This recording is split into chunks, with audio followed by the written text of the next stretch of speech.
भारताच्या पहिल्या शिक्षिका आणि मुख्याध्यापिका म्हणजे सावित्री फुले. ज्ञानज्योती आणि क्रांतिज्योती म्हणून ओळखले जाणारे सावित्री फुले यांचा जन्म 3 जानेवारी 1831 सातारा जिल्ह्यातील नायगाव येथे झाला. त्यांचा 3 जानेवारी हा दिवस महाराष्ट्रातील बालिका दिन आणि महिला मुक्ती दिन म्हणून साजरा होतो. सावित्री फुले यांच्या आईचे नाव लक्ष्मीबाई होते, तर वडिलांचे नाव खंडोजी नेवसे पाटील होते. सावित्री फुले आणि महात्मा ज्योतिबा फुले यांचा विवाह सन 1840 मध्ये झाला. त्यावेळी सावित्री फुले यांचे वय 9 वर्षाचे होते, तर महात्मा ज्योतिबा फुले यांचे वय 13 वर्षाचे होते. सावित्री फुले आणि महात्मा ज्योतिबा फुले ह्या दोघांनी मिळून 1 जानेवारी 1828 रोजी पहिली मुलींची शाळा पुण्यामध्ये काढली. जेव्हा सावित्री फुले शाळेमध्ये शिकवायला जात होत्या तेव्हा त्यांच्यावर खूप मोठा विरोध होत होता. कोणी त्यांना शेण फेकून मारत होते, तर कोणी त्यांना दगड फेकून मारत होते. पण इतकं मोठं सण गुरूंनी सावित्री फुले त्या मुलींना शिकवायला जात होत्या.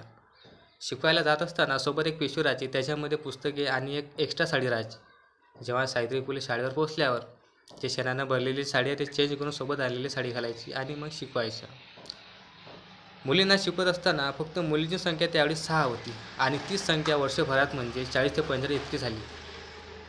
सावित्री फुलेचे योगदान इतकेच नाही तर सामाजिक क्षेत्रात पण आहे. बालविवाह आणि सतीप्रथा ही परंपरा चालू होती. मुलीचे लग्न अगदी बालवयात एका म्हाताऱ्याशी लावून द्यायचे, म्हणून मुली वयाच्या 12व्या-13व्या वर्षी विधवा होऊन जायच्या. पतीच्या मृत्यूनंतर तिला पण पतीच्या चितेवर डोक्यावरची केस काढून तिला जिवंत जाळायचे. ही सतीप्रथा होती. इतकी भयंकर सतीप्रथा मानली जात होती. काही गरोदर महिला तर आत्महत्या करत होत्या, कारण त्यांना समाज चांगला पाहत नव्हता.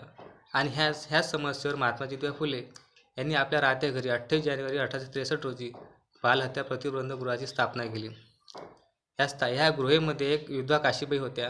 त्यांच्या मुलाला सावित्री फुले आणि महात्मा ज्योतिबा फुले यांनी दत्तक घेतले आणि त्यांचे नाव यशवंत ठेवले आणि त्याला समजून डॉक्टरसुद्धा घडविले. तर महात्मा ज्योतिबा फुलेंनी 1864 मध्ये विधवा पुनर्वसनाचा कायदा लागू केला आणि 1865 मध्ये केशवबंदीसाठी नावाचा संप घडवून आणला. याच्यामध्ये सावित्री फुले यांचा समावेश होता. महात्मा ज्योतिबा फुलेच्या मृत्यूनंतर सावित्री फुलेंनी सत्यशोधक समाजाची सूत्रे समोर चालविली आणि 1896-97 या कालखंडामध्ये पुण्यामध्ये खूप प्रमाणात प्लेगची साथ पसरली होती.